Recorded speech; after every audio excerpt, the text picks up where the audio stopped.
గా కూడా ఎటువంటి ఇబ్బందులు రాకుండా చూడాలని కూడా రాష్ట్ర మంత్రులకు కూడా సీఎం చంద్రబాబు ఆదేశాలు జారీ చేశారు. ఇక ఉగాదిలో రాష్ట్ర ప్రభుత్వంపై బర్డెన్ పడుతున్నప్పటికీ కూడా ప్రతిపక్ష నేతగా ఇచ్చిన హామీ మేరకు ఉచిత బస్సు ప్రయాణం మహిళలకు ఏదైతే ఉందో అది కూడా ఉగాది నాడే ప్రారంభించబోతున్నారు. ఇవి కాకుండా రైతులకు సంబంధించి కూడా కొంత నిధులు ఇవ్వాలని కూడా గతంలో ప్రతిపక్ష నేతగా ఉన్నప్పుడు కూడా చంద్రబాబు భావించారు. కాబట్టి ఆ హామీని కూడా 2025 ఈ ఏడాదిలోనే అమలు చేయబోతున్నారు. అంటే సూపర్ 6 కు సంబంధించి ఇప్పటికే కొన్ని అమల్లోకి వచ్చే మిగతా అన్ని కూడా ఫైనాన్షియల్ బడ్జెట్ పడుతున్నప్పటికీ కూడా ఆ 3 పథకాలు కూడా ఈ ఏడాది అమలు చేయబోతున్నారు. ఎక్కడైతే సూపర్ 6 హామీలు ఇచ్చామో ఖచ్చితంగా అవి అమలు చేసే వరకు కూడా ఏ మంత్రి కూడా విశ్రమించకూడదు. దానికి సంబంధించి ఎక్కడా నిర్లక్ష్యం చేయకూడదు. ఖచ్చితంగా మనం ఇచ్చిన హామీ మేరకు అన్ని అమలు చేయాల్సిందే అని మరోసారి సీఎం చంద్రబాబు ఈరోజు కేబినెట్ ముగిసిన తర్వాత కూడా మంత్రులకు ఒక దిశానిర్దేశం కూడా చేయడం జరిగింది. దీనికి సంబంధించి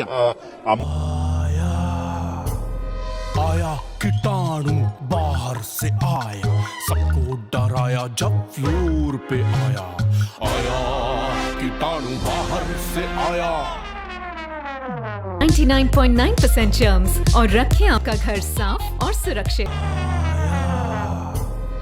आया कीटाणु बाहर से आया, सबको डराया जब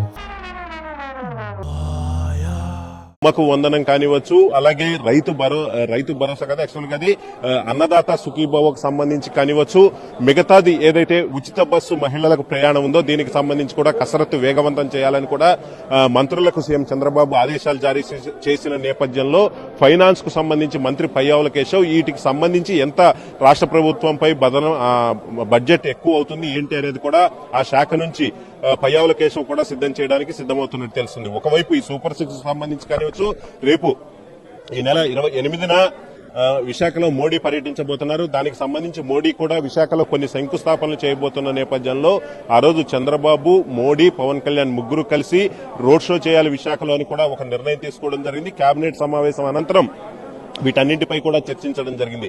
ఈ రోడ్ షోకు సంబంధించి సక్సెస్ చేయడానికి 3 పార్టీలకు సంబంధించిన నేతలతో ఒక కమిటీ వేయాలని కూడా నిర్ణయం తీసుకోవడం జరిగింది. ఇవన్నీ ఒక ఎత్తు అయితే రెవెన్యూ సదస్సులపై కూడా ఈ రోజు కేబినెట్ లో చర్చ అనేది జరిగింది. రెవెన్యూ సదస్సులో ప్రధానంగా 5 ఏళ్లలో జగన్ రెవెన్యూ సమస్యలు ఆ పార్టీ నేతలు, మంత్రులు అందరూ సృష్టించారు. కాబట్టి ఆ రెవెన్యూ సదస్సుల ద్వారా ఎవరైతే ప్రజలు వారి సమస్యలను రెవెన్యూ సదస్సుల దృష్టికి తీసుకొస్తున్నారో వీలైనంత త్వరగా వాటన్నిటిని కూడా పరిష్కరించాలని కూడా సీఎం చంద్రబాబు ఆదేశించారు. ఈ రెవెన్యూ సదస్సులో వచ్చిన సమస్యల పరిష్కారానికి ఒక కేబినెట్ సబ్ కమిటీ వేయాలని కూడా సీఎం చంద్రబాబు నిర్ణయం తీసుకోవడం జరిగింది. ఒకవైపు అభివృద్ధి చేస్తూనే మరోవైపు సంక్షేమం అమలు చేయాలని కూడా చంద్రబాబు చాలా స్పష్టంగా చెప్పడం జరిగింది. ఎందుకంటే ఒకవైపు రాజధానికి సంబంధించి నిధులు కేంద్రం నుంచి తీసుకొస్తున్నారు, ఆ పనులను కూడా వేగవంతం చేయాలని చెప్పారు. అలాగే నదుల అనుసంధానం ద్వారా ఖచ్చితంగా రైతులకు న్యాయం జరగాలి. కాబట్టి దానికి సంబంధించి కూడా పక్కా ప్రణాళికతో ముందుకు వెళ్లాలని కూడా సీఎం చంద్రబాబు ఈరోజు కేబినెట్ లో సూచించడం జరిగింది. ఇక ప్రధానంగా